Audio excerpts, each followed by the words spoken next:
I'll start with a little pun.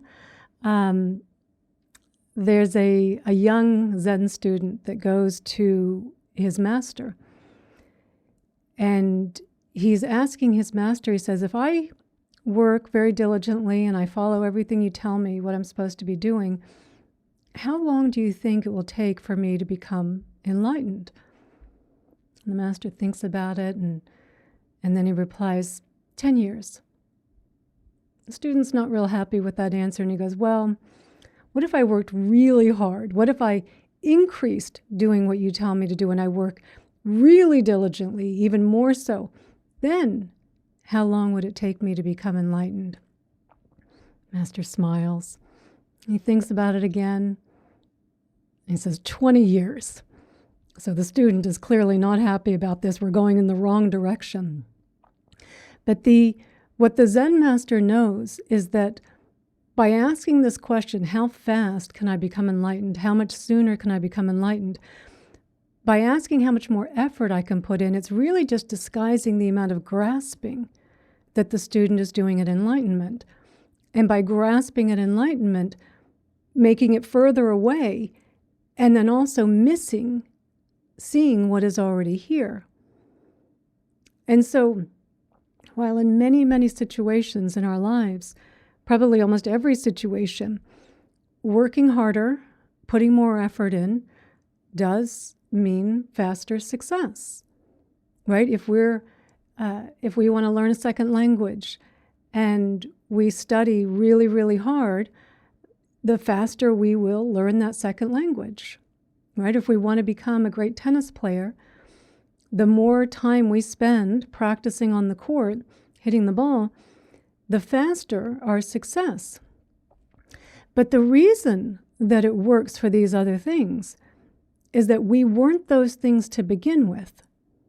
So if I want to learn a second language, I'm not bilingual to start with, right? I have to become bilingual. I have to do things to become bilingual. If I'm not a great tennis player to begin with, I have to become a great tennis player. But in spirituality, we are not becoming anything. We are trying to see what has never left us. And this is why you cannot get enlightened, right? You can't get into the moment. You can't get present, right? There's nothing for us to get into, right? This is this quote, again, by Paul Hederman that I've used many times. You can't get into something you're not out of. I mean, hear that, listen to that. You can't get into something you're not out of. And yet we spend so much time trying to get into it because we genuinely feel, we genuinely believe that we are out of it. We spend so much time lost in our stories, lost in our thoughts, lost in the VR headset, right? Always thinking about ourselves and what do I need to do and what's happening over there and what do they think about me? We spend so much time lost in the VR headset that the character in the headset is who we take to be as who we are, as reality. The Meredith in the headset we take to be as reality. And Meredith needs to get into something. That Meredith, the me in the headset, needs to get into something. And so spirituality is telling us what it's pointing us to is take the headset off. You don't need to become something better in the headset. Take the headset off to see that you never left this, that there was nothing here to attain. And so it's a little tricky for us because, of course, like the Zen student, we also need a certain amount of desire to come on this path, right? To want to end our suffering. We do need a certain amount of desire for this. And then, I find that the practices are very helpful. Meditation and mindfulness and compassion practices and self-inquiry, that these are all very helpful things to kind of settle down all the dust in the mind, right? To kind of clear things enough to be able to see like, wow, I keep repeating these same thought habits over and over and over again. But at the same time as we're doing the practices, right? We still have this grasping mind, right? It's still in control. So we're doing the practices, but at the same time, the grasping, the ego, the separate self, the illusion, kind of comes in a little back door and starts grasping at enlightenment.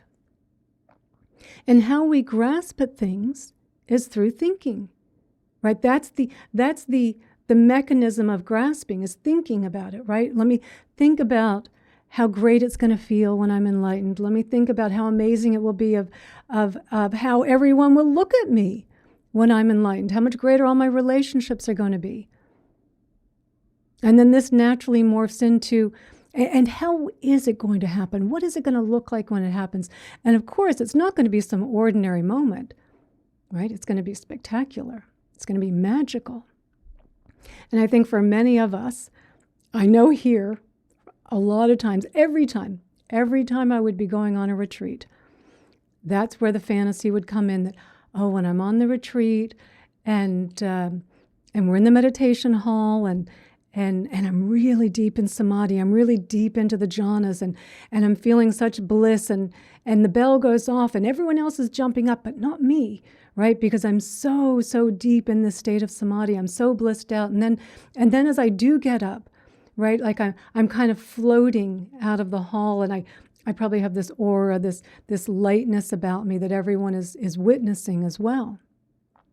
And so again, inadvertently, we're setting up all these conditions for what enlightenment looks like. It's got to be grand. It's got to be spectacular. And there's got to be witnesses, because it wouldn't be fun if people weren't looking at me enlightened. And of course, the most important witness for us of all is me. Me, the separate self, the illusion, me, because I'm in the VR headset, imagining me enlightened. So me, the separate self, there for enlightenment. I mean, if ever there were a clue to kind of point to, my God, if this is not enlightenment, if the separate self is there, that is not enlightenment. But it keeps kind of weaseling its way in there and we don't even notice it.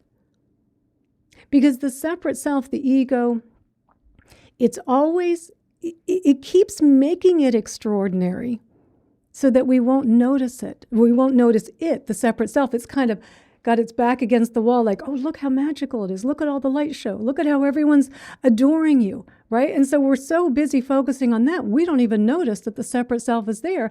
And enlightenment is the absence of the separate self. And so when we really look at what this is, the best that we can look at what this is, it's actually quite ordinary. It's you, reality, not thinking about yourself, not lost in the illusion of separateness, of being some independent, inherently existing self, not lost in all the drama and the stories. It's just you, reality, being. And it does feels a lot better, because you're not hanging on every moment trying to get something out of every moment. I need them to text me back. I need this person to do this over here. I need that person to not do that over there. I need to get some recognition. I need to get some praise. I need to get the chocolate cake, right? I need something, right? Because it's that constant trying to fill that empty hole inside of us. And so it feels better. Yes, it feels 1,000 times better. But not because it's magical, but because it's the absence of the suffering. That's what nirvana is. Nirvana, from a Buddhist perspective, is the cessation of suffering. And the cessation of suffering due to the extinguishing of greed, hatred, and delusion. The separate self, the ego. It's not adding something else on. It's just taking the VR headset off. So yes, it feels 1,000 times better when we are not thinking about ourselves, endlessly going on and on about ourselves, worrying what everyone is thinking about us, worrying what we're thinking about us. It is freeing, it is liberating, but it is not magical. Anytime we're bringing in the magical thinking, we are making enlightenment some far-off event. We are taking ourselves further from it and not seeing what is already here. So in order to avoid this mistake of making enlightenment some goal, some destination, some spectacular event, right? What we have to see, what we should be paying attention to is not what it is that this looks like, but paying attention to what it is that we are not. And I know this isn't a particularly new topic. We talk about this a lot, what it is that we're not. But I have been listening to a lot of Paul Hederman lately, and he does just keep drilling this down. Look at what you're not, look at what you're not. And you keep looking enough times, and it really starts shifting something inside of you. You really start seeing. Every time I look for what I think this is, I turn it into an object, and then I bring the ego along with it, right? Every time you're fantasizing about enlightenment, right, you're bringing the ego along for it, to look at that and say, that's not me, right? Anytime that you are trying to figure all of this out from an intellectual standpoint, trying to, I've got to figure this out, I've got to get this, I've got to solve some imaginary problem to appease this little imaginary self, right? And we get so fixated on that, thinking, no, I've just got to get this. And it's like, no, that's not you. That's not you. All of that thinking up there in the VR headset, that's not you. All of that worrying about the past, the fearing the future, that's not you. None of that is you. And so, yes, I do think use your practices, use self-inquiry, use mindfulness, use self-compassion. Use the tools for you to see what you are not, so that you can really keep catching the ego as it keeps inserting itself in here. The ego is not going to be here for enlightenment. It can't be here for enlightenment. So in any way that it keeps inserting itself, you're just keeping the illusion going. But there's also this kind of belief that we have that somehow I've also got to fix the ego first. I've got to, if I just, because it's always feeling dissed in some way, it's feeling taken advantage of in some way, it's feeling I'm not enough. Like there's always some problem with the ego, and we just think, but no, if I can just fix it in some way, if I can just help it feel satisfied, then I can let it go and move on to enlightenment. But the ego is never going to be satisfied. That's its whole MO, is dissatisfaction. That's what it feeds off of. That's what it thrives off of. And it's never going to get this. You're never going to fix the ego. But this is what kind of tethers us to the thoughts, to the stories. I need to know what that person thinks about me. I need to know that I wasn't really dissed back there. I need to know what's going to happen next. Like it's always this, but I just need this one thing. It's really about seeing, like, no, you don't need to know that one thing. Let it hang unfinished. That story, let it hang unfinished. Just see, that's not you. Keep looking at it and just noticing, that's not me. And every time you do that, then notice what it is that opens up. Notice how you feel every time you recognize it, right? Not to say, what I became, but it was just the absence of it. And then a couple minutes later, okay, it comes back again. No problem. But you notice how quickly we go, but it's back again. That also, not you. That's not you. That's the separate self. That's the ego. That's not you. So you keep, every time you get lost in that illusion, and we do know it comes with the contraction. It comes with that feeling that something's not quite right. And we so desperately want to fix it. We so desperately want to get in there and feed it. It's just simply to see, that's not me. You didn't have to fly halfway across the world. You didn't have to take 2 weeks off holiday, off work. You didn't have to spend $5,000. You just had to see. In this moment, that's not me, because in the absence of that, what's revealed? Oh, I never left. Reality was always here. It's just the attention. Your attention was gone and you were believing in something, right? You were believing in this illusion of a separate self. And then in the seeing that that's not who you are, in the absence of that is reality, is being. Not some extraordinary magical event. I mean, there is, to some degree, especially if we're really wound up in our suffering. And in that moment, there is that kind of really, right? Because we're so wound up, and then there's such a release that, yes, there can be, in different times, there can be a lot of like, oh my gosh, it was so blissful, because of all the unwinding of the separate self. But we also have to recognize, don't get attached to that. That just kind of came because of the conditions of it being so wound up. But all the little moments throughout the day, right? We get a little lost and we can't, I'm not that, right? You're still kind of just going about your day, doing your things, right? It doesn't look particularly extraordinary. In fact, it looks very ordinary, right? It's the Zen saying, before enlightenment, chop wood, carry water. After enlightenment, chop wood, carry water. I mean, it very much looks the same. What's different is how you're feeling inside. You're not caught up in all this drama and all these stories, and you're not believing you have to get somewhere, right? It's such a dangerous thing thinking that this is so far off from me. You are so much closer than you think.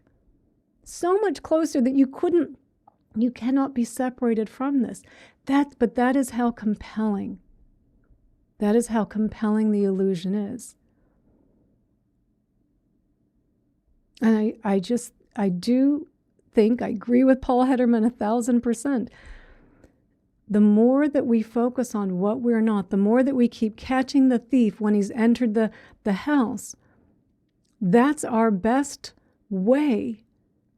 Catching the thief, once it's out, you're free again. There's no suffering. But there is no fixing the separate self. There's no bringing it to some state of contentment. It's no state of satisfaction. It doesn't mean that all of a sudden everything changes in the outside world. It doesn't. I mean, you might still get a big bill. You might trip and fall and hurt your knee or your back or something, and someone might be very unkind to you. Like, yeah, all those things still happen. The difference is you're not feeding on it all day long. Right? And of course, all of the suffering, all of the things that aren't happening, 95% of the things that are not happening, that we're just imagining in our heads happening, right? And then when we're not imagining about all the problems, imagining how great it's going to be when I get enlightened. Just another massive trap. Another trap for us. Right? I mean, we often hear, you're already enlightened. And to some degree, I feel like when you hear that, it's not particularly helpful because we are so lost in the illusion, right? So people say, well, you're already enlightened, there's nothing to do. I think there is something to do, but I think we just have to be very aware of all these pitfalls, of all these shadow sides within spirituality, within the word enlightenment itself. Right? To be very clear that we're not trying to get anywhere. We're simply trying to see what it is that we're not, because what it is that we're not is what's getting all of our attention. We walk around all day long with the VR headset on. Right? When we go to sleep at night, and maybe you had a scary dream, and you wake up and you go, oh, thank God that was a dream. And then you put the headset on. Back to another dream. And now what's my day look like? And this is going to be a nightmare. And oh my gosh, I'm so unhappy. Oh, wouldn't this be great though if I were enlightened, right? Just another part of the daytime dream. So we have to be very careful of the magical thinking, the very magical thinking of enlightenment It's in many ways, very ordinary. And for most of us, and what I would say is the experience in quotes, here, it doesn't necessarily happen in one fell swoop where the ego is knocked out completely. It kind of comes and goes. But the more that you catch it, and you're just back, and it's not a problem that you lost it. Doesn't matter. Oh, it was gone for a bit, now it's back. My attention had gone to something else for a minute, and then I saw that was a dream, that was an illusion, and I came back by seeing what I wasn't. Oh, no problem. Nothing to beat myself up about, nothing to think, get better at this next time, right? That's just, again, it coming back in, another back door, beating us up. Whatever it is, the thinking about ourselves, right? It's always taking us away from reality. And it doesn't matter what it is. Don't try to find a solution for it. Don't think, well, I'm going to double down on my efforts, right? Which again, this is where there's just so many paradoxes and in Buddhism, part of the Eightfold Path is right effort. But the right part on the Noble Eightfold Path it's really meant to be the right amount, the balance. Doing enough, not doing too much, not grasping at it, not getting attached to it, but not doing nothing, not allowing the ego to take this to say, well, you don't have to do anything then. You're already enlightened, there's nothing to do, because the ego will run with that as well. And we have to be careful of that. So finding that balance of this, reality, what it is that we're looking for has never left us.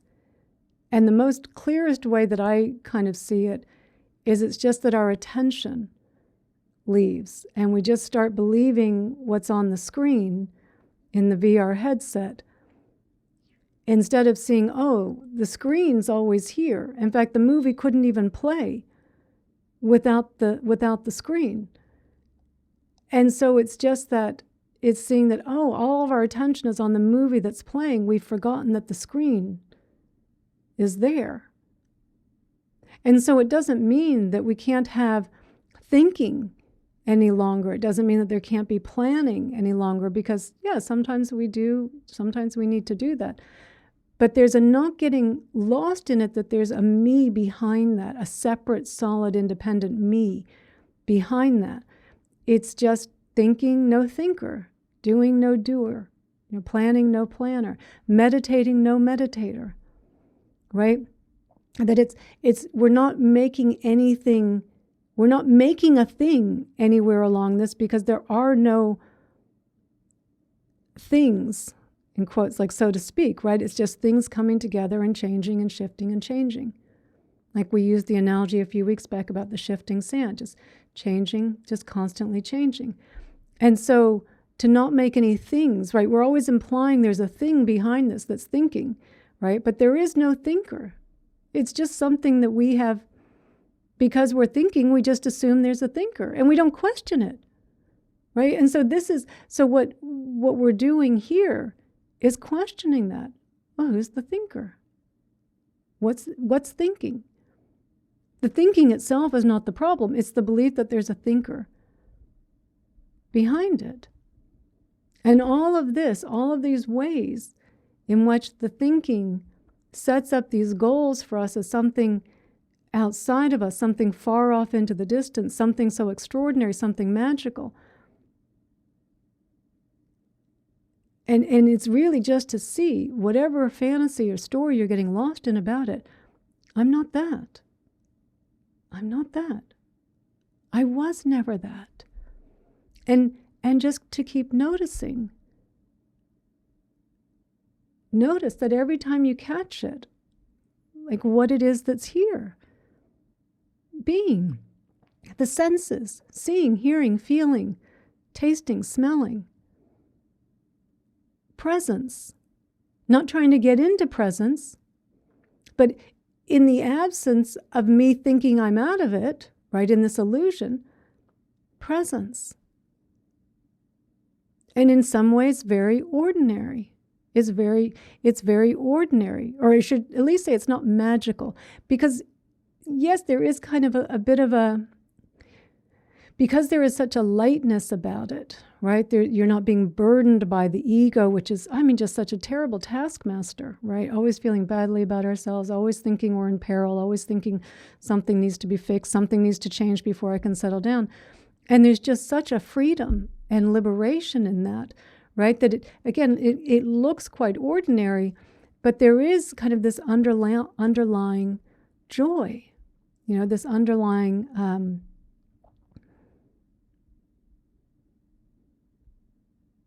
spaciousness,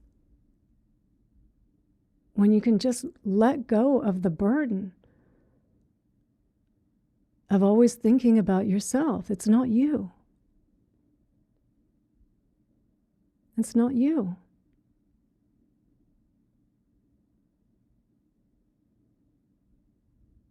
So the more that we grasp at enlightenment, the more that we chase enlightenment, the more we are really just lost in the illusion. And let that be a pointer for us. Great. Let that be a pointer. Oh, I'm thinking about enlightenment, right? I'm thinking about when it's going to happen, how it's going to happen, how great it's going to be. Oh, I'm not that. And notice, again, just keep noticing, how does it feel every time? Your attention, every time you stop believing in the separate self and you're instead, there's just being. Notice how your day shifts. Notice how just little moments feel when you're not burdened by it any longer.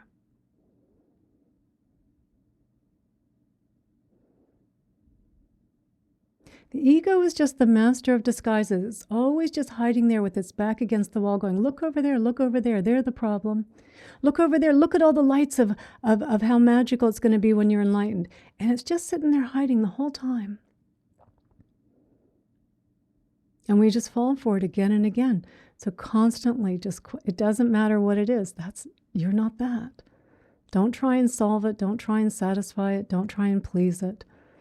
It's always you're going to leave it hanging on a thread, an open end of like, oh, something needed to get fixed. No, it didn't. You're not that. You're not that.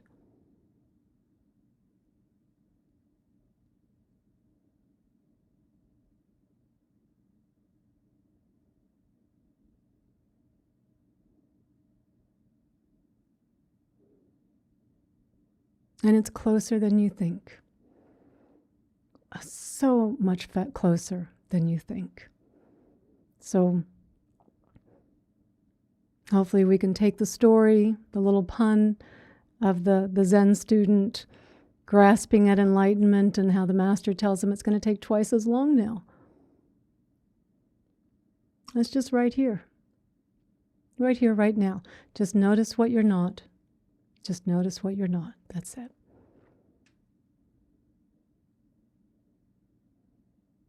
Not what you are.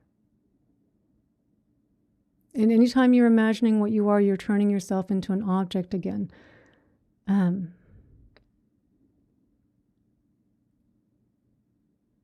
that's not it. So just more noticing what we're not. Okay? So I hope that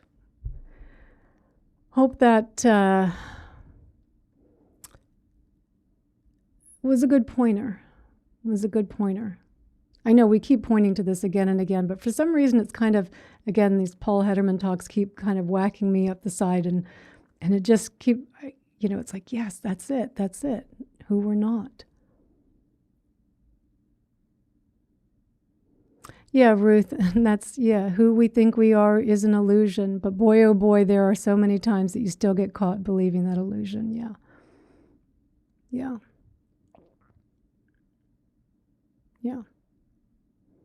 Yeah, and that's okay. Don't beat yourself up for it, because the illusion is very compelling.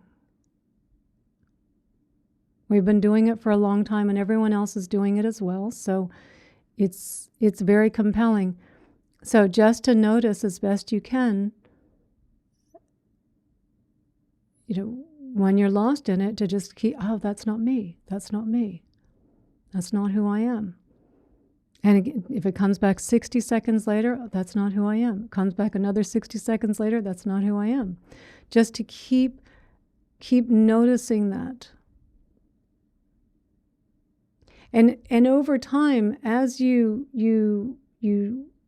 recognize it more quickly, you're more familiar with it, kind of, and often a lot of its tricks. You become more familiar with its tricks, right? And that's what we often are talking about here, is all the little tricks of the ego, the separate self, the illusion, right? How many different ways it kind of keeps moving the pieces and we fall for it. It's kind of like whack-a-mole.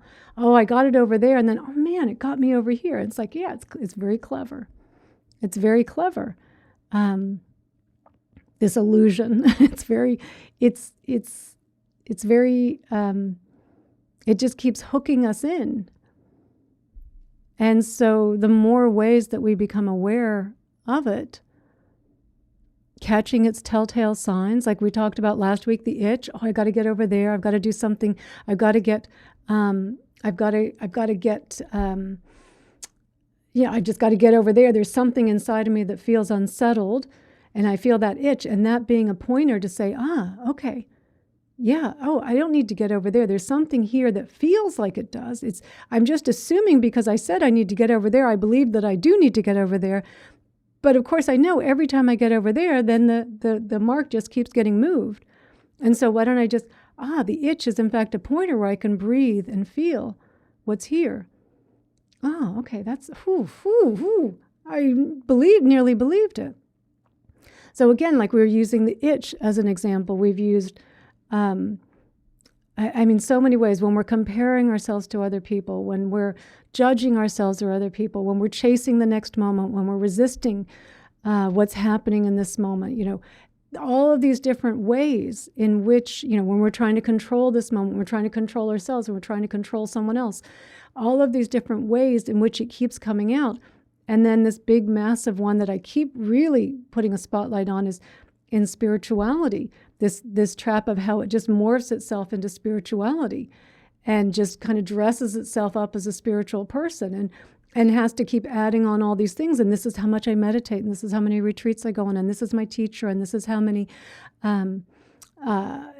initiations I've had, and all these, and I've got to look a certain way, and I've got to do my hair a certain way, and I've got to get the little Om tattoo, and I've got to just do all the little things, right? And no judgment, because I've done all of these things too. I've done them all. I didn't get the Om tattoo. I'm glad, but I used to write these Chinese characters. Like I wrote them on magic marker on my inside of my arm because I was thinking I was going to get a tattoo. And because again, I had to keep adding on spirituality, the way that the ego keeps concealing itself. And then I've got to become enlightened. And again, it's me out there somewhere having to get enlightened.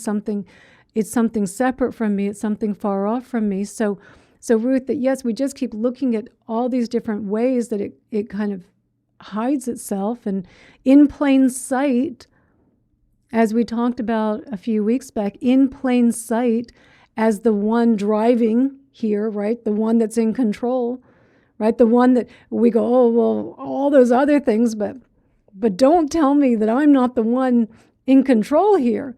Don't tell me that I'm not the one making all the decisions, right? That it's like, oh, no. We grasp and we hold on to that. All of these ways in which the ego just keeps kind of just comes up a different way. And you're like, you get it in all these places, and then it comes in another way.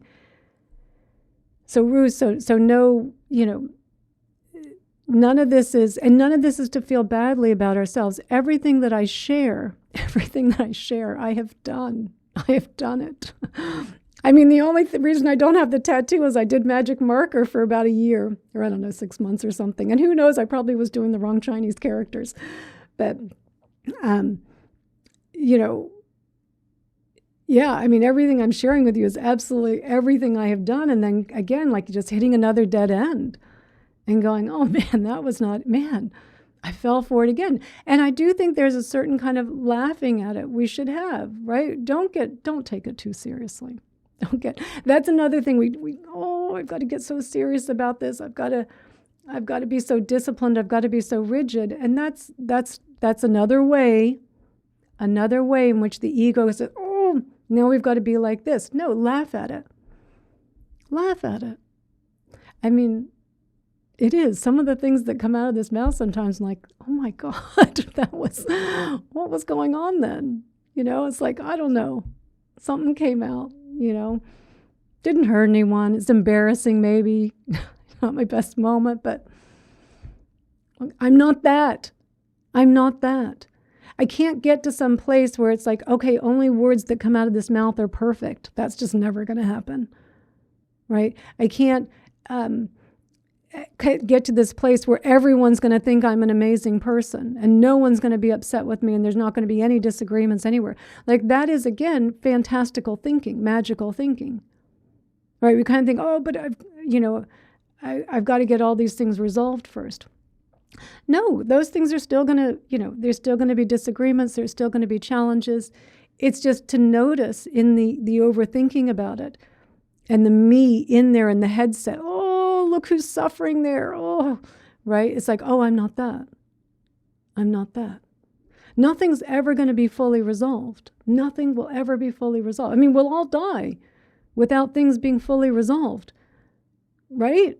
No one says, well, wait until every single thing is resolved. No. And that's how it is moment by moment.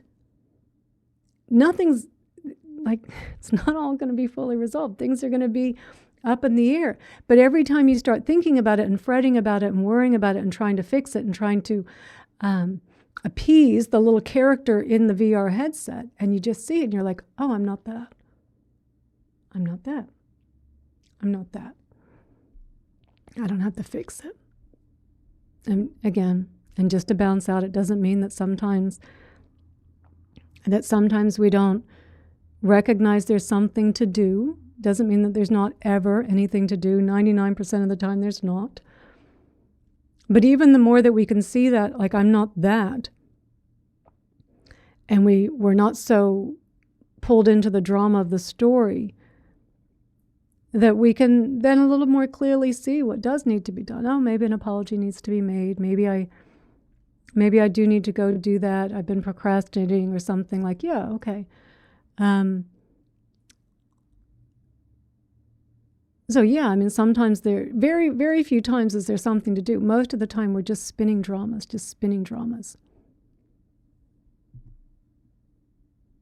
Sandy here. It's not just near, it's here. It's here. It's here. It's here just any moment that you notice what you're not. Any moment you notice what you're not. And you're very welcome, Ruth. You're very welcome. Okay, and let me go back.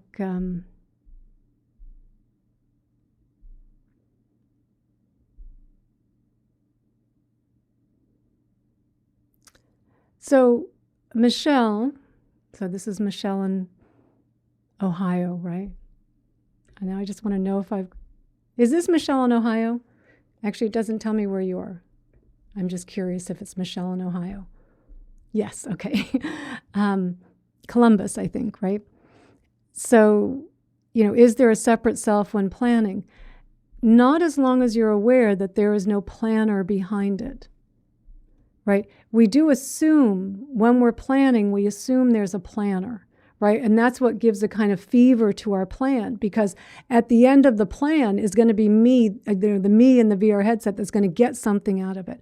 I'll be happy, I'll be relieved, I can finally relax, I can finally be at ease, right? There's always something at the end if there's a planner, which is the separate self. But if you're planning, and no problem using this prefrontal cortex, right? That's what it's for. We can simulate different situations, different scenarios, no problem. And then just the plan is done. It's like, okay, now let's see what happens. Let's see. I always find just adding on, let's see. Let's see what happens, right? That's the plan. We'll see. A lot of times the plan works out. Sometimes the plan doesn't work out. No problem. I wasn't so attached to it. Right? Because there's never when the separate self is involved in the planning, that's when we get attached to the outcome of it. right? Instead of, we kind of miss the whole, we missed everything in between. We miss each present moment because we're so attached to getting to the outcome, right? And it's all this spent of, I got to get there, I got to get there. And then we get there and it's like, oh my God, thank God it worked out, right? Oh my God, I'm so relieved. But then because all we were doing is getting so attached to an outcome, believing there was a me that was going to get something on this outcome, then it just starts back up again. Okay, now I got to get to the next plan. Now I got to do the next thing, right? It doesn't lead to the cessation of it. It just leads to more and more of it. So just checking yourself again and again when you're planning, when you're thinking, who's planning? Who's planning? What's planning? What's planning? Oh, there was no planner behind the planning, right? We always assume that I'm thinking about planning, and so the planner must be there, the me must be there. But before the thought, there was nothing there, right? This is always assumed. And so the more that we question it, there was no planner. Or who's planning? It kind of gives us a little slap like, wake up. Right, planning happening, no planner. Thinking happening, no thinker. Decision making happening, and notice how on decision making, I've got to make the right decision. I've always got, I've got to make the right decision. So, there's a decision maker somewhere here. Who's making the decision? That's right, just decisioning happening. All of a sudden, it's a little looser. And now the decisioning that's happening is not being so filtered through greed and desire and fear, right? Because now we kind of remove, when we question it, and then the desire and the fear and the greed goes away, right? The delusion goes away, all right? And it's just decisioning. In fact, usually much better decisioning happening without the ego, not through the lens of desire and fear. So it's just to keep questioning it. It's not to stop the activity. It's to stop it's to stop what we believe, what we are assuming is the thing behind the activity. The me in the VR headset, right? The thinking there's a me in there that's making the decisions, a me that's going to get something out of this plan that's going to feel infinitely better for a moment. And the only reason it's going to feel better for a moment is because for a few moments, that plan or that chasing the happiness that was going to happen at the end of the planning went away. I mean, that's what we feel so good about. There's all of a sudden the relief of that. I mean, a little bit of maybe the outer conditions, the chocolate cake, the nice conditions, right? A little bit.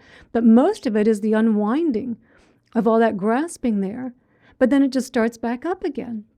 It just keeps going and going and going. So the planning is not a problem. The thinking is not a problem. The decisioning is not a problem. It's the thinking that there is something solid, independent, inherently existing behind it. And the best, again, I kind of just feel like it's like we have a VR headset on and we believe the character in there, the character of Meredith there, is going to feel happy when she gets over there.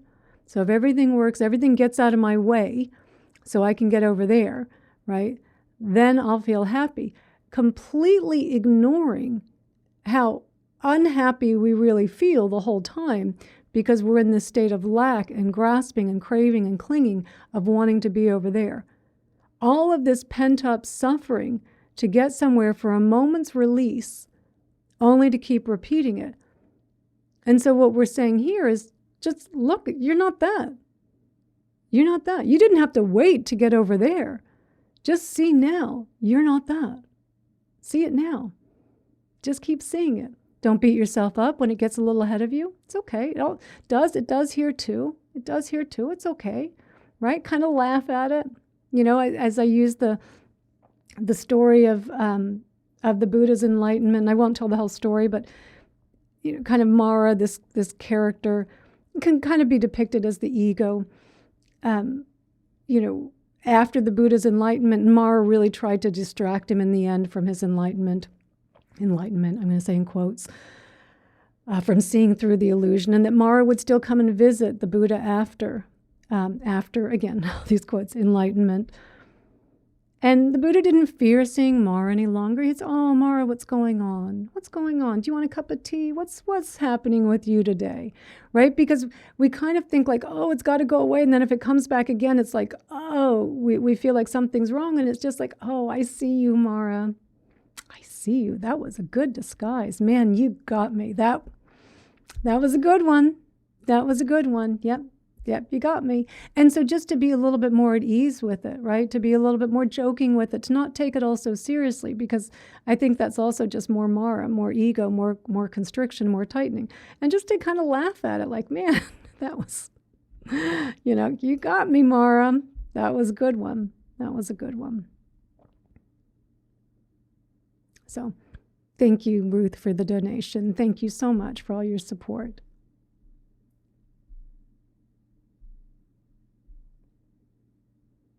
Oh, and Felipe, yeah, you explained very well to Michelle what that is. So Alice, you're saying you like the idea of something unresolved, looking at it as unfinished business. Your ego keeps nagging that you need closure, and some things, life really doesn't have closure.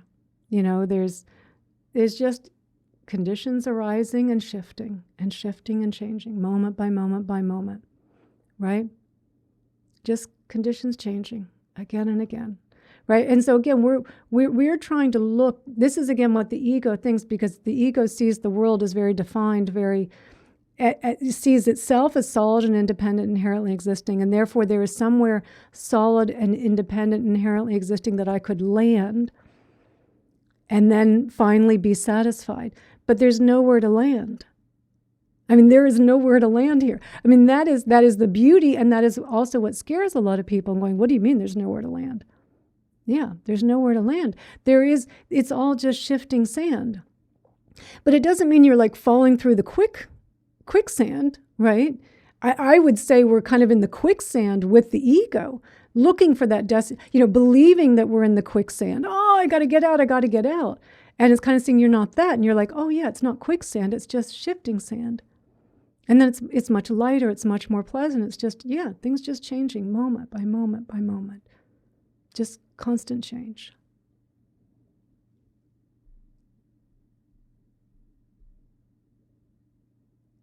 Oh, so David, when you wake up and you're looking for a meditation for a lark, where are you from? Are you English?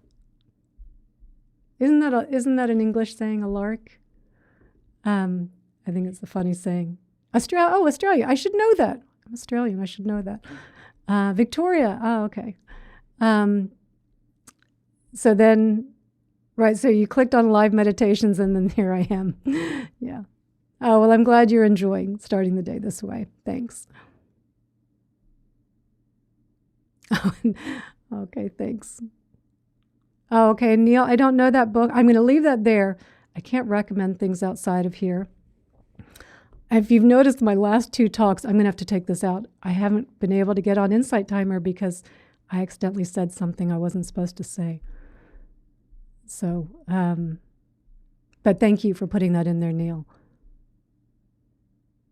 Okay, let me just go back to some of this here. Oh, and Laura, okay. So saying duality exists.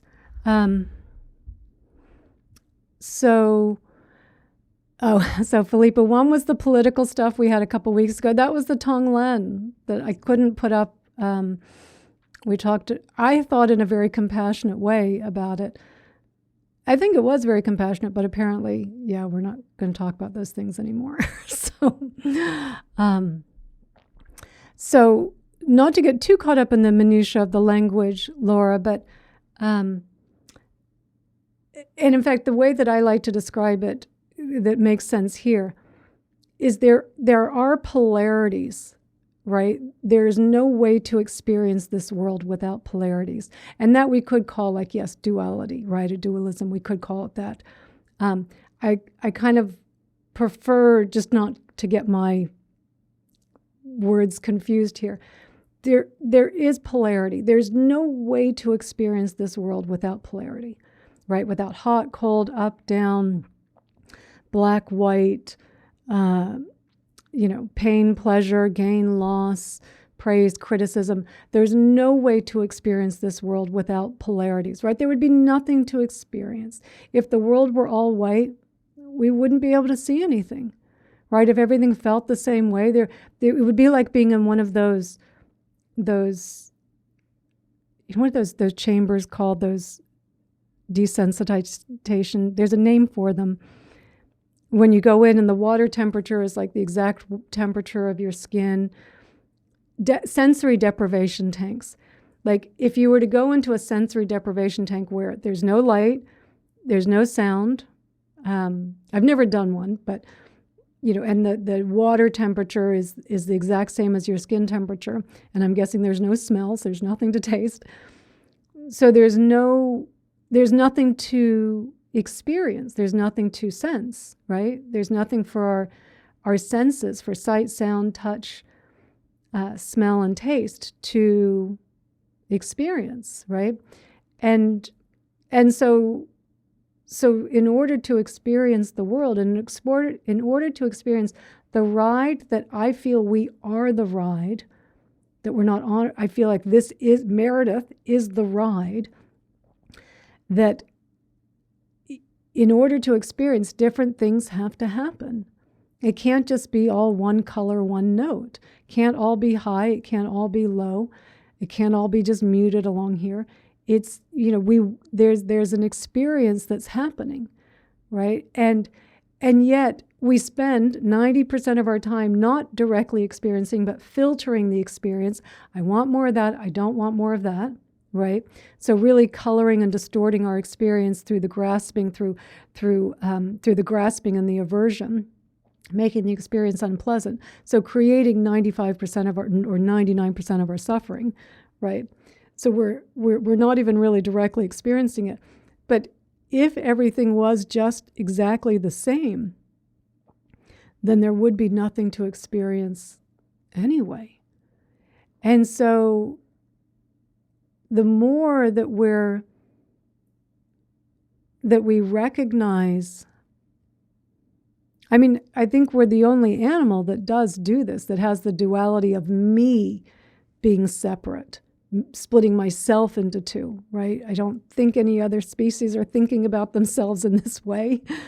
I always think Eckhart Tolle used to say, probably still does, but he would say, even the ugliest cat in the world, doesn't have self-esteem problems, like isn't concerned about it, right? I think we're the only species in the world that is constantly thinking about itself through this experience, layering on really all this suffering through our experience. And so it's in seeing that, oh, that's not me. The interpretation of me, the illusion of me, the me in the VR headset isn't me. Dropping that out, what I know is what we find is the ups and downs are just, you do want that contrast, right? You don't want the heart attack contrast, the extreme highs, extreme lows, right? That's what we seem to be going to. Oh, Brooke, I'll just say real quick, that's the analogy I'm using, that like we kind of walk around all day with the VR headset on, thinking about ourselves. What am I going to do later? What was I just doing back there? What did they think about me? Let me rehash that conversation. And at the center there is a little character, Meredith. Like, I'm like the little Mario in the Super Mario game, kind of always trying to get somewhere, and I'm watching the points, and I'm watching everything in the game. Where's she getting now? Oh, look, she's scoring points. And I'm just imagining these points, like who the heck cares about the points? Oh, no, look, she's winning. Oh, no, she's losing. Oh, no, she's winning again. Oh, no, she's losing again, right? And it's like, take the VR headset off, and you find that, yes, conditions are changing. Some are a little bit more pleasant than others, right? Definitely. Some pleasant conditions, unpleasant conditions, neutral conditions, right? And then we just experience them. But it's all this pushing back on it that, to your point, Brooke, is exhausting. It's exhausting, right? Instead of kind of kicking back and like we're floating down the river and going, yeah, this is cool. Well, what's going to happen next? I don't know. I don't know what's going to happen next, right? There's a plan, right? There's always, we always kind of have an idea of like what's going to happen next. I had an idea this morning to be on this call at noon, right? But last week, that was the plan as well. And then my Starlink cable finally frayed the last final bit on Sunday morning, and there was no class, right? And so it's like, oh, change of plan. Okay, it's all right. And then I had people come and help me, and it was really nice. And that these people helped me to get my Starlink back on. But it was a change of plan. This morning, I was like, oh, okay, let's see. Is the class going to happen today? I did check my internet this morning just because of what happened last week. And I was kind of laughing as I was doing it because I'm like, oh, there's the condition of last Sunday kind of made me think, let me make sure my internet's up. And you kind of just notice that. That's why I'm doing. That's why there's this checking on here right now. Not, oh, I've got to see, is it going to happen? Just, yeah, that's right. Yeah, that new condition is just wanting a little bit of a check. Yeah. Yeah. Oh, thank you, Brooke. Thank you. Yeah, Philippa, the ego has us in the ego. This whole thing is the illusion that we take to be reality. Hello, Janine. Good to see you. The elephant has no mirror. The wrinkles are not seen. Yeah. We layer all this. We layer so much. And in fact, I do want to just say thank you to Michelle for the donation. Thank you. Thank you so much. I think that's Michelle in Ohio, right? I think so.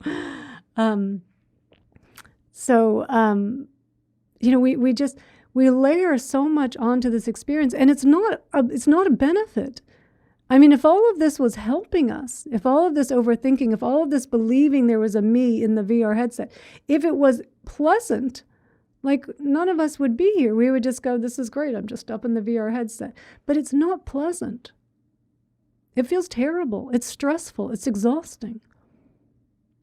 We live our lives in this constant, one foot on the accelerator, one foot on the brake. I'm so fearful of, I want the praise, but I'm so fearful of the criticism. I want the wins. I'm so fearful of the loss. I want the acceptance. I'm so fearful that they won't accept me. And just constantly going over again and again, conversations, relationships, like looking for the problem. It's like it's like the kind of sonar going out on a submarine or something, or on a naval ship.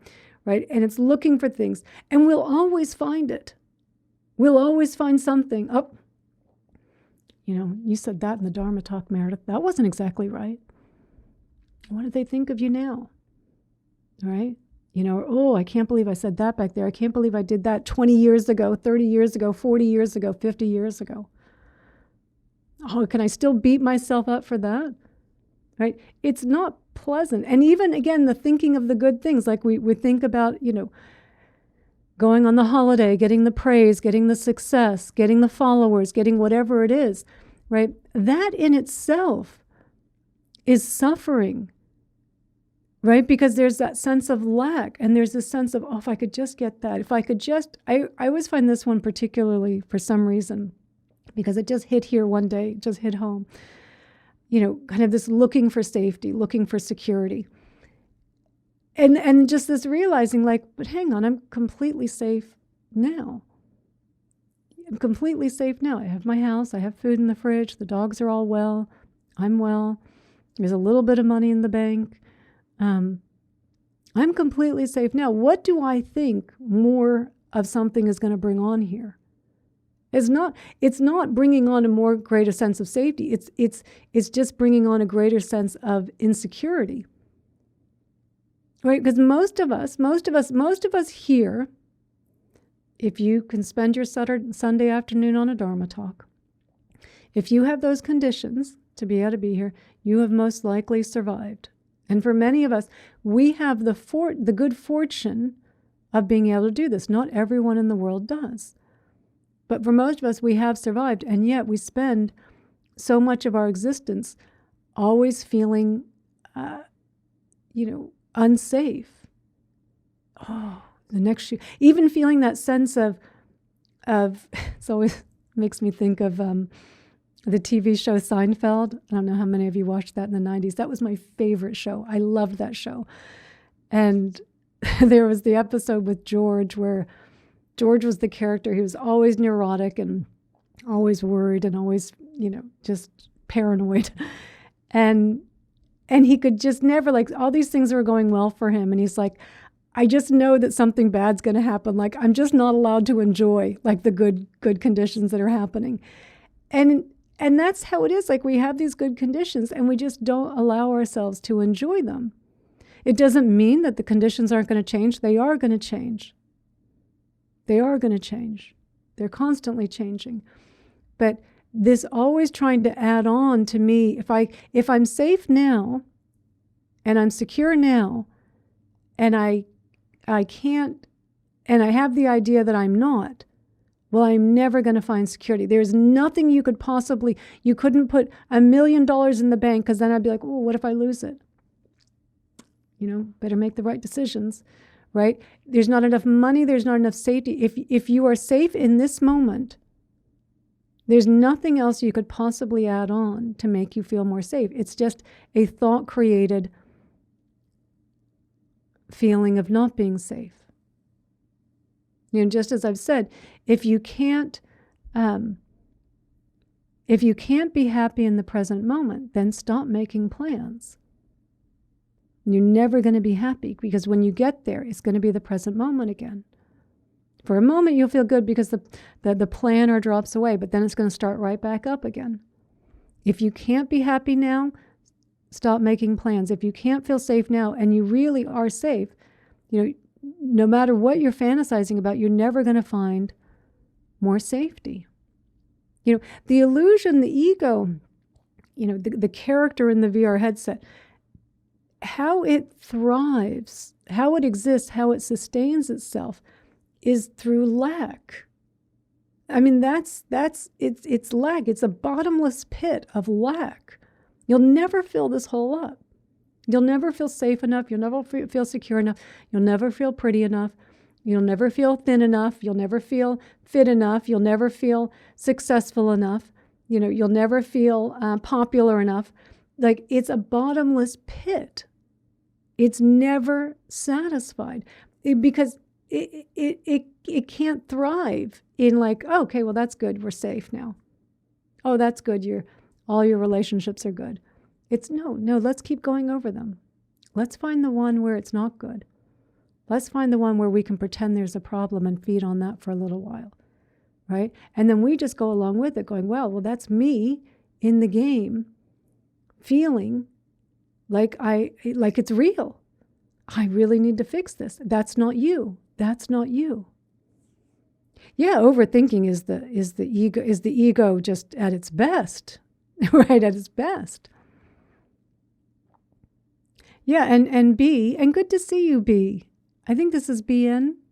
N, I think comes up on your thing. So just to keep in mind, because you're saying, how do we learn to interrupt that voice in our heads? You know enough to notice it after the fact, but not in the moment. You will never notice it beforehand. You will never catch it beforehand. Never. So already you've kind of set up a false premise that I have to catch it before. You will only catch it afterwards, right? It's only once it's arisen, because the before is not, it doesn't exist. It comes into being, you catch it afterwards, and it's very fast. Someone says something and you feel triggered, right? Or you want to respond, you want to push back in some way. It happens so fast, right? Like a nanosecond, right? You couldn't catch that beforehand. You can't catch it beforehand. You can only catch it after, right? And so knowing that, I do find it's helpful knowing that. I didn't do anything wrong by not catching it ahead of time, right? I was never going to catch it. It's way too fast, way too fast. But afterwards, yeah, ooh, I'm not that, right? And then it's all the practices that we have. Mindfulness, just recognizing it. Oh, there I was. Oh, there I was trying to get over there. Just the itch to get over there. I was going to be happier over there. Recognize it. Oh, whew, right? Just breathe, feel the tension. Don't push it away, right? Just being aware of it. Oh, okay, whew, wow. investigate, wow, there was a thought that I was going to be happier over there, but I was actually not, I was all keyed up because I thought I had to be over there. And now I'm seeing this pattern. Oh, now I'm seeing it. Because in fact, now that I'm being with the feeling is real. The story is not. The feeling is here, right? It's one of the five senses. That's what's here. And I'm breathing and I'm accepting what's here. I'm allowing it. Oh, actually, I feel quite all right. I so believed I needed to get over there to be happy. But in fact, it was the thought that was making me so unhappy. And I was just running, because that's what I always do. The voice says, get over there. And I go rushing over there. And so you start to see it. And you start to trust this more. You start to trust being. You start to trust presence more than that. And that is be just, and I'll say this just to everyone, none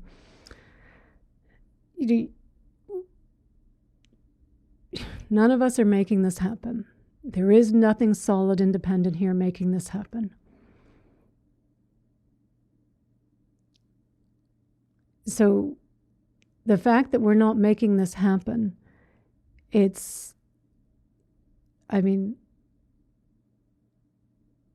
fact that the conditions that mindfulness even comes in sometimes afterwards, you're not making that happen. It's the classes that you've been to, the Dharma talks, the meditation, and then all of a sudden the conditions arise that mindfulness arose pretty quickly after the triggering, sometimes 10 minutes after the triggering, but you weren't making any of that happen. And those moments when you catch it and you're like, oh, and I'm not that, right? You weren't making that happen. Right? You, the separate self, weren't making that happen. And I find there's a lot of freedom in remembering that. Oh, I'm not making that. I can't make this happen. I'm not controlling the awakening process. I'm not controlling any of this. I'm definitely not controlling the awakening process either. And in that, it softens it, right? Because the ego wanting to control it, I'm not controlling this either. It just kind of pulls it back again like, oh, that's right. And you're here. Presence. So try. I'll just, again, put these words because these are conditions. The words have an effect, right? Sometimes more than others. And sometimes it's just planting a seed for some of you, and then the right time it'll come up and you'll just, oh, I'm not controlling this. Right? And that in itself just kind of the house of cards just comes tumbling down in that moment. And so that again goes back to this, don't take it so seriously.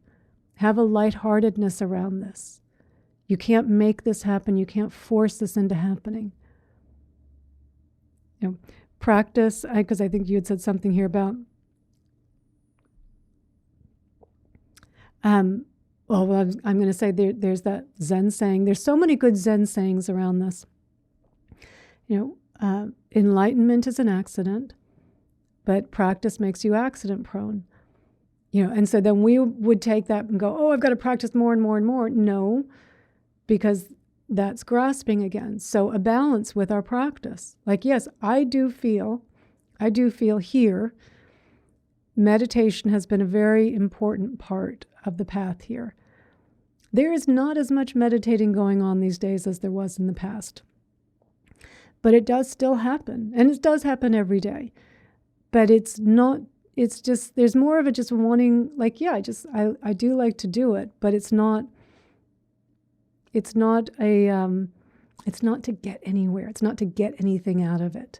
That would be the difference. It's something I enjoy doing, but I don't do it nearly as much as I used to do it. When I thought enlightenment was something outside of me.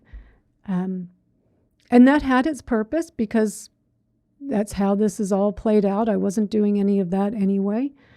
But I do think we the lighter we can be around this, the less the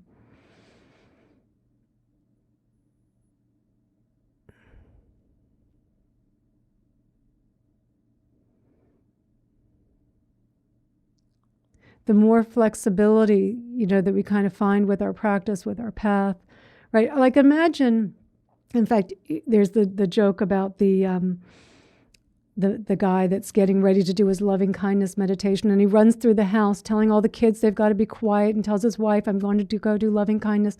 Please be quiet. Please don't bang the pots in the kitchen.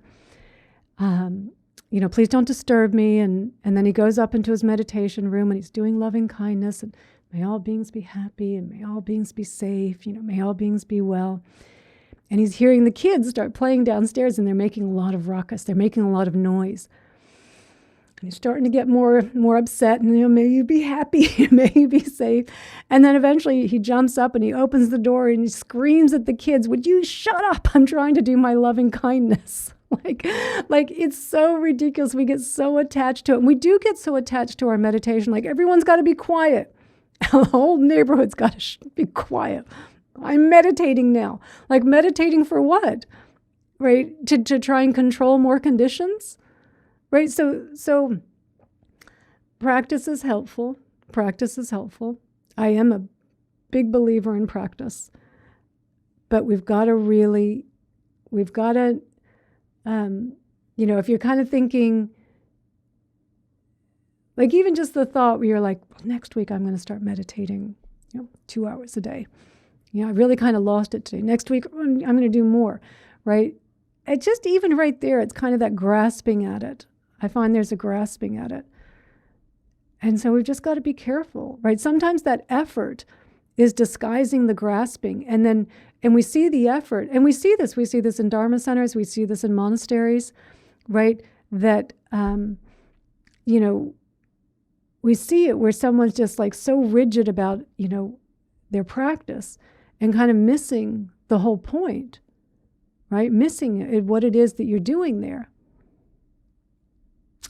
And yet, Brooke, I am going to give you as well, again, because this is just filled with paradoxes. It is seeing the irritation while we're sitting as well. Yeah. It is seeing that. It's seeing it outside of the meditation as well. The challenge where the shadow side I find in the meditation is that, we kind of go to sit to meditate as though we're a meditator and we're getting something out of it. You can be at any moment seeing the irritation because there's always a little sense of irritation, a little itch, right, that's there. But yes, I will give you that because seeing that in the meditation is incredibly helpful, right? When there's really no other distractions around and you really want to get up or you really don't want to sit any longer, that can also, there is a benefit to that as well. So I totally give you that. Great point. But it's this paradox where it becomes, where we start grasping in our efforts. Again, our efforts are masking the grasping that's happening below, and we tend to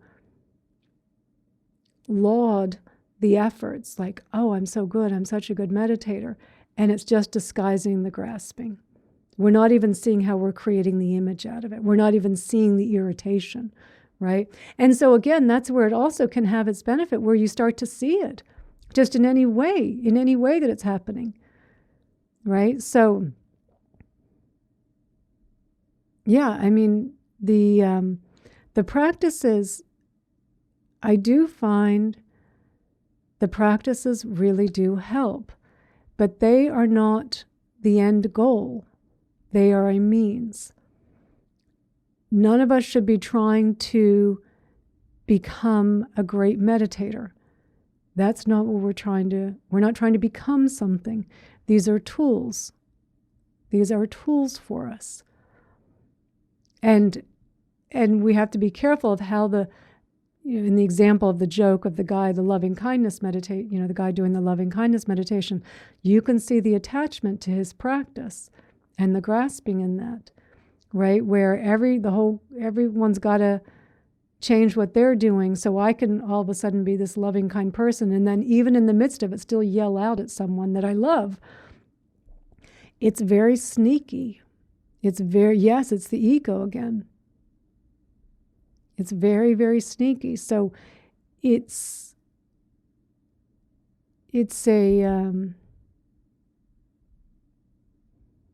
something for us to be aware of on the spiritual path. That the path itself, because again, think about the fact that what we're saying is that we are ourselves reality. And yet the illusion, the separateness, is looking for reality. Unreality is looking for reality. And so we even just us saying it's a path, even us just saying it's a path, kind of, oh, there's a path that someone's got to walk, right? It kind of implies this something out in front of us, and we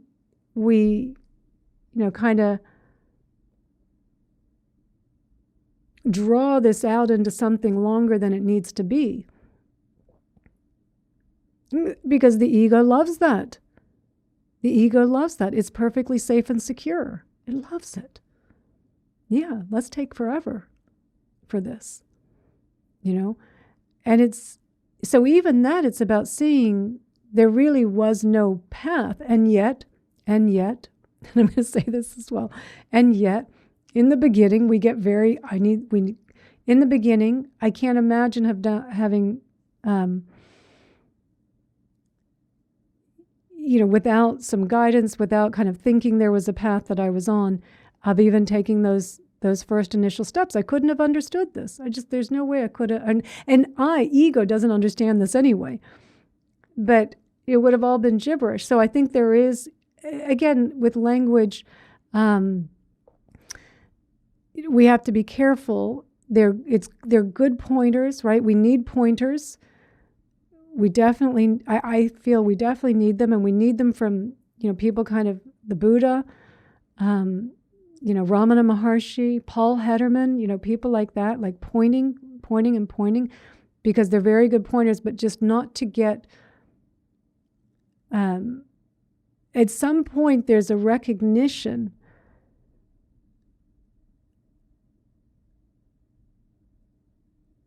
of the kind of the fallacy of this path, or the misleadingness even of the path. At some point there's a recognition of that. And that's okay. It's nothing bad about it. You just kind of laugh and go, oh yeah, okay, I can see all that too. Right? I can see all that. Yeah. I hope that made sense. We'll see. Yeah, and that, Philippe, I think, the more we shed the delusions and see the illusions, the less we need the tools. Or again, where there's just an understanding. They're just tools. They're tools. Don't get caught up in them.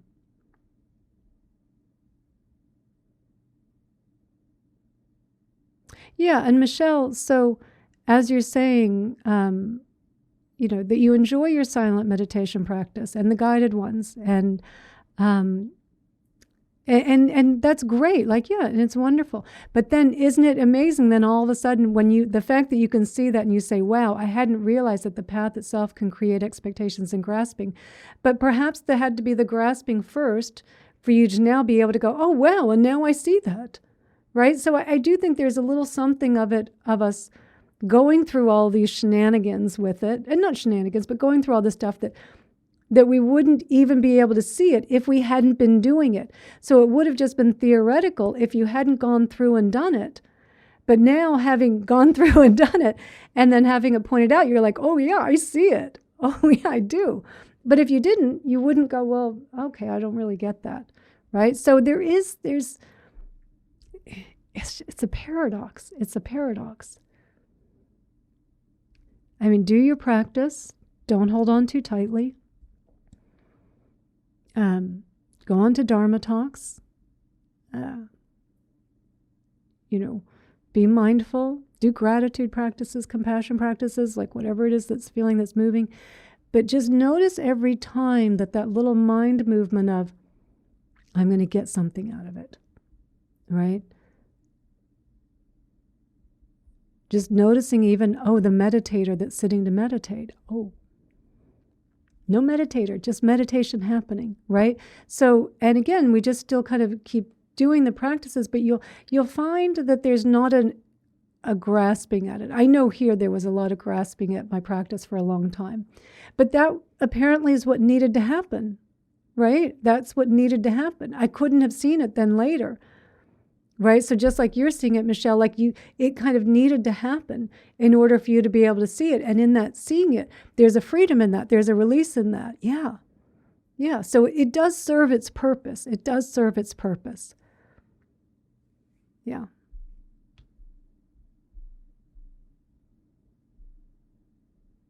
Oh, Brooke, absolutely. The ego loves the traffic because it can react. It loves the person breathing too loudly next to you meditating. Now it has something to comment on. Now it has something to get upset about. Yeah.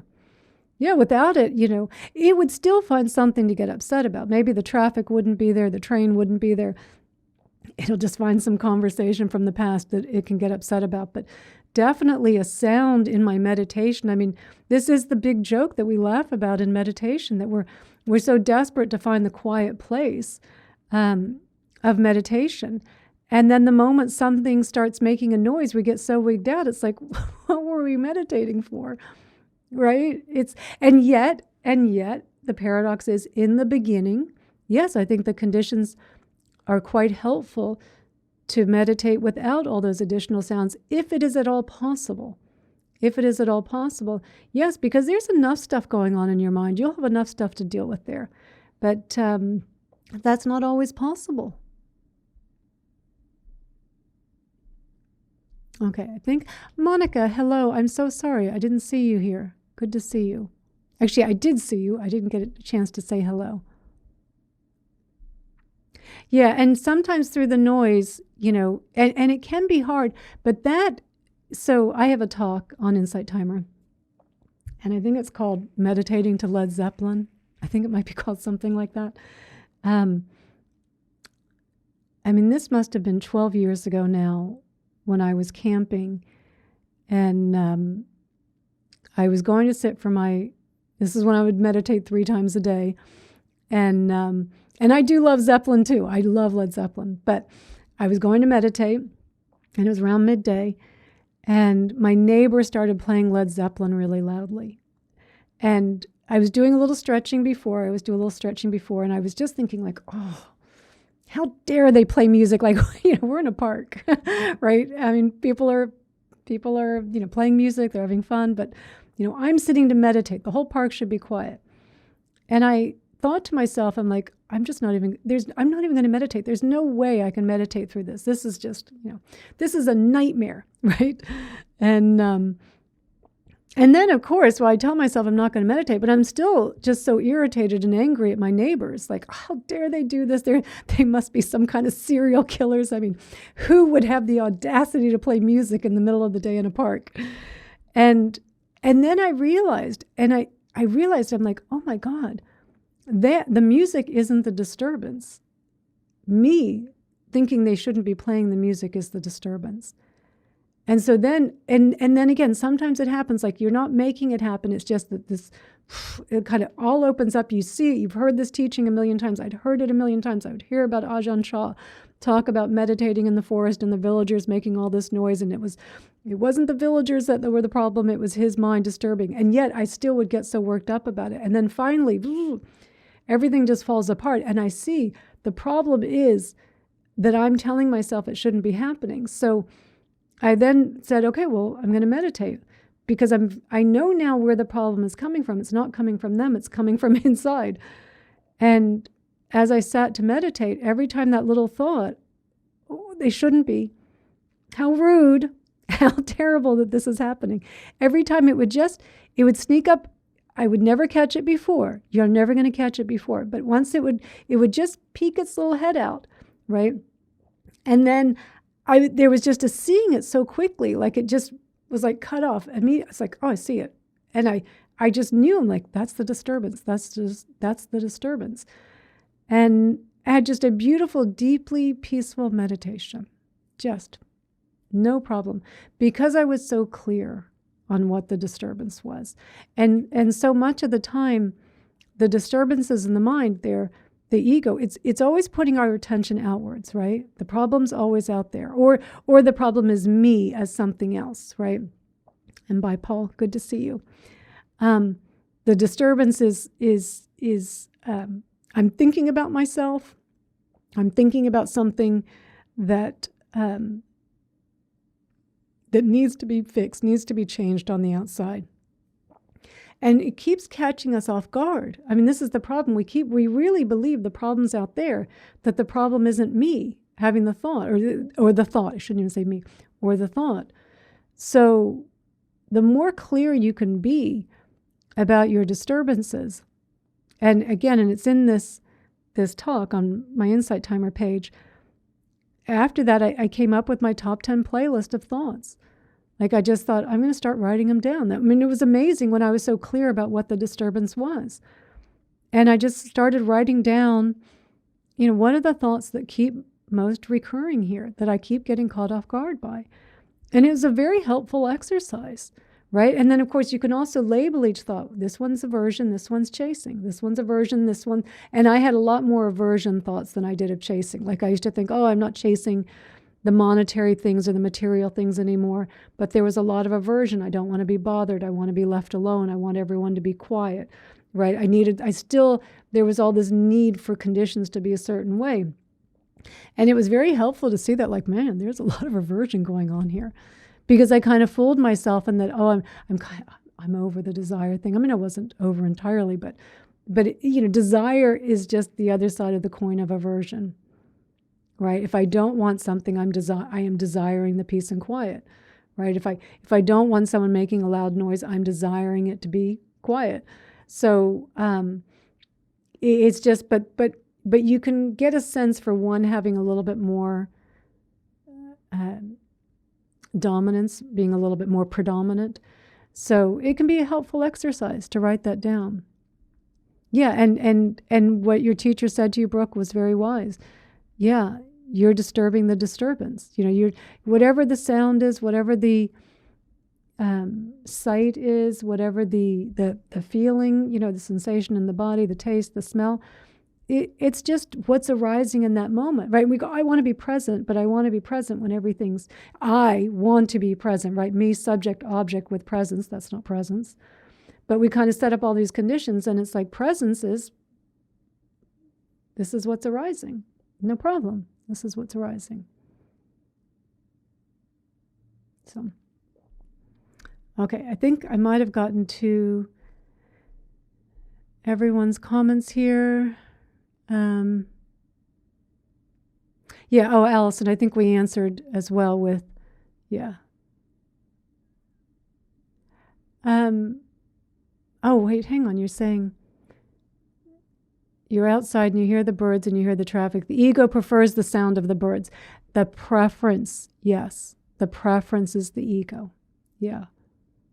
I mean, the ego, the bird sounds are I think, depending upon the bird, and those of you in Australia can say, like, what are the birds? Is it kookaburras that have those, like, really, or the cockatoos, I think, that can have these terribly grating noises. So not all birds sounds, but it's just sounds. It's just sounds, right? And even the traffic, when you're just hearing, and there's no pushing back on it. When there's hearing, no hearer. That's what's arising in this moment. It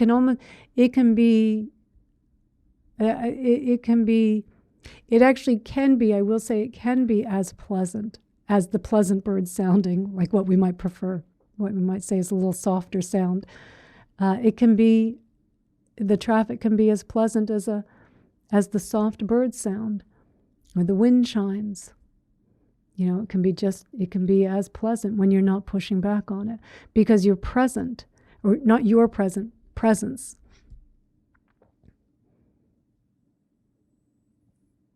Everything is just arising in this moment, presence. And that feels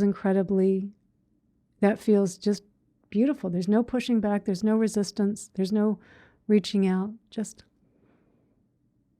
it feels quite nice. Oh yeah, Libby, so cockatoos and plovers. Okay, I don't remember plovers from Australia, but yeah. Okay, I think I'm just going to go through and double check.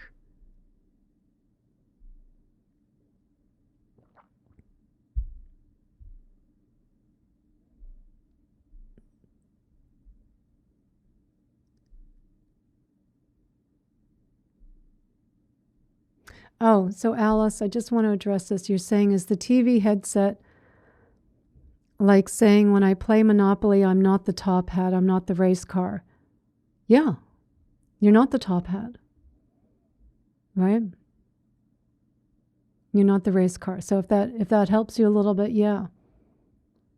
Yeah, there's playing happening, a little piece moving along, right? But you're not that.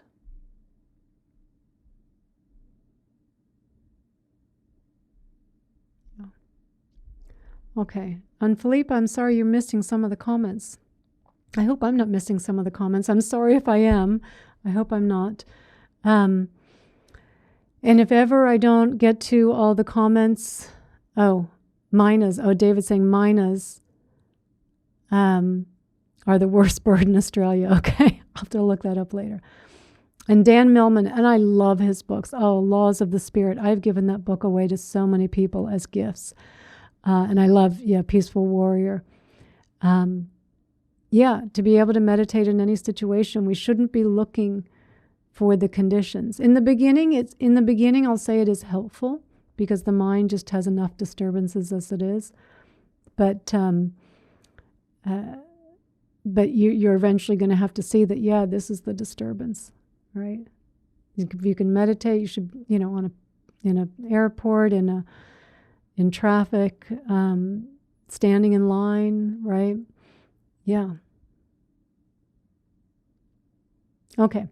So I think we will come to an end here, and we will meet next Sunday. I'm leaving the following day to go back to Ohio for a week, so we are going to miss a Sunday, but we will be meeting next Sunday. Thank you, Alice. Thank you for the donation. Oh, and they're not showing up, Philippa. I'm sorry. I'm not sure what to tell you, other than I would say, if you're on a laptop, are you on Chrome? If you're ever using Chrome is the best, what do you call these? What do you call them? I can't think of the word for the internet, for the browser. Thank you, browser. Yeah, for Insight Timer. So I'm not sure if that's what's happening.